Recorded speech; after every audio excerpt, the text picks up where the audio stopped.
നമ്മൾ പറയുന്നത് സത്യമാണ്. ഇപ്പം കേരളത്തിൽ ജീവിക്കുന്ന ഏതൊരു വ്യക്തിക്കും അറിയാം, ശബരിമലയിൽ ഓരോ വർഷവും ലക്ഷക്കണക്കിന് സ്ത്രീകൾ കയറുന്നുണ്ട്, 10 താഴെ 50 മേളിലും. യഥാർത്ഥത്തിൽ യുവതീ പ്രവേശനമാണ് അവിടുത്തെ തർക്കം. ഇത് യഥാർത്ഥത്തിൽ മിസ്റെപ്രസെൻ്റ് ചെയ്ത് തെറ്റിദ്ധരിപ്പിച്ച് ശബരിമലയിൽ എന്തോ അതിഭീകരമായ സ്ത്രീ വിവേചനമാണെന്നുള്ള തെറ്റിദ്ധാരണ കൊണ്ടുവന്നാണ് സുപ്രീം കോടതിയിൽ ചില ആൾക്കാർ ഈ വിധിന്യായം മേടിച്ചെടുത്തത്. നമ്മളത് ഫൈറ്റ് ചെയ്തു, നമ്മൾ വിജയിച്ചു. അപ്പോൾ ഒരുപാട് പേര് എന്നെ അന്നേ പുച്ഛിക്കാൻ ട്രോൾ ചെയ്തു. ഞാൻ ഒരു മീഡിയയിലുള്ള കൂടെ ആളാണ്ട് കൗതുകമുള്ളൊരു കാര്യം പറയാം. എന്നോട് 2 ഈ തീവ്ര ഫെമിനിസ്റ്റ് നിലപാടെടുക്കുന്ന ചാനലുകൾ വിളിച്ച് പറഞ്ഞു, എടാ നീ മറ്റേ ടി വിയിൽ എൻ്റെ നെഞ്ചിൽ ചവിട്ടിയ യുവതികൾ കയറുമെന്ന് പറഞ്ഞ ഡയലോഗ് ഞങ്ങളുടെ ചാനലിൽ കൂടെ ഒന്ന് പറയണോ? അപ്പോൾ ഞാൻ അത് അഭിലാഷനോട് എന്തുകൊണ്ട് പറഞ്ഞത്, ഞാനിങ്ങനെ വൈകാരികമായി പൊട്ടിത്തെറിച്ചുകൊണ്ട് പറഞ്ഞതാണ്, അല്ലാതെ ബോധപൂർവ്വം പറയണമെന്ന് വിചാരിച്ചാൽ എൻ്റെ നെഞ്ചിൽ തവിട്ടിയ യുവതികൾ കയറുമെന്ന്.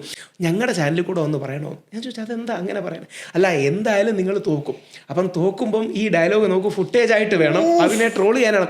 ഒളിവും പറയൊന്നുമില്ല കേട്ടോ, തുറന്നു പറയണം, സ്ട്രൈറ്റ് അവേ. നമ്മുടെ സുഹൃത്തുക്കളും കൂടെയാണ് കേട്ടോ, സുഹൃത്തുക്കൾ ആശയപരമായ ഒരു എക്സ്ട്രീം ലെഫ്റ്റ് ലിബറൽസ് ആണ്, പക്ഷേ നമ്മുടെ സുഹൃത്തുക്കളും കൂടെയാണ്. അപ്പം നമുക്കും കൂടി ആ ഫുട്ടേജ് വേണം, ഇല്ലെങ്കിൽ അവർക്ക് മാത്രം ആയിപ്പോകും.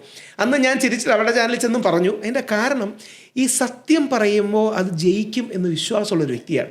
അങ്ങനെ കേൾക്കുമ്പോൾ കൗതുകം തോന്നും. ഏറ്റവും കൂടുതൽ എന്നെ ഇന്നും ട്രോൾ ചെയ്യുന്നതും എല്ലാ പക്ഷക്കാരും ആക്രമിക്കുന്നതും എൻ്റെ ഈ ഡ്രസ്സിൻ്റെ ഒരു കാര്യത്തിന് വേണ്ടിയിട്ടാണ്. ഞാൻ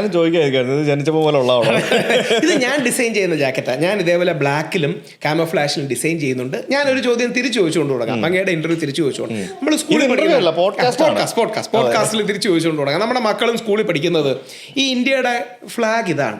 ഇതിൻ്റെ കളർ കോഡ് എന്ന് പറഞ്ഞ് നമ്മൾ പഠിക്കുന്നത് ത്യാഗവും ധീരസന്നദ്ധതയുമാണ് കുങ്കുമം, വെള്ള സമാധാനം, പച്ച ഫലഭൂയിഷ്ഠത. നമ്മൾ സ്കൂളിൽ പഠിക്കുന്നതാണ് അല്ലേ? ഇതിങ്ങനെ അല്ല. എനിക്ക് എന്ത് ചെയ്യാൻ പറ്റും? മഹാത്മാഗാന്ധി ഏപ്രിൽ 13, 1921 ഈ കളർ എന്താണെന്ന് അദ്ദേഹത്തിൻ്റെ യങ് ഇന്ത്യയിൽ എഴുതുന്നുണ്ട്. ഈ ഫ്ലാഗ് ഡിസൈൻ ചെയ്യുന്നത് പിങ്കാളി വെങ്കയ്യ എന്നൊരാളാണ്. ഈ ഫ്ലാഗിൻ്റെ കളർ കോഡ് പറഞ്ഞു കൊടുക്കുന്ന മഹാത്മാഗാന്ധിയാണ്. മഹാത്മാഗാന്ധി ഏപ്രിൽ 13, 1921 യങ് ഇന്ത്യയിൽ എഴുതുന്നു, ഈ കാവ്യ കുങ്കുമന്ത്രം കാണിക്കുന്നത് ഹിന്ദുക്കളെയാണ്. ഹിന്ദു, ബുദ്ധിസ്റ്റ്, ജെയിൻ, സിഖ് എന്ന് പറയുന്ന ധാർമ്മിക് റിലീജിയൻസ്, അതാണ് ഉദ്ദേശിക്കുന്നത്, ഹിന്ദുക്കളെയാണ്. ഈ വെള്ള കാണിക്കുന്ന ക്രിസ്ത്യാനികളെയാണ്, ഈ പച്ച കാണിക്കുന്ന മുസ്ലിങ്ങളെയാണ്. ഈ 3 വിഭാഗം ഒരുമിച്ച് ജീവിക്കണം, അതാണ് ഈ കൊടിയുടെ അർത്ഥം. എത്ര ഓണസ്റ്റും സിമ്പിളുമാണ്. ഈ സിമ്പിളായ സത്യത്തെ മറച്ചു വെക്കാനായും മതേതരവൽക്കരിക്കാനായിട്ടുമാണ് വളഞ്ഞ വഴിയിൽ ഇത് ത്യാഗവും ധീരസന്നദ്ധയും എന്നൊക്കെ പറയുന്നത്. എത്ര സിമ്പിളാണ്.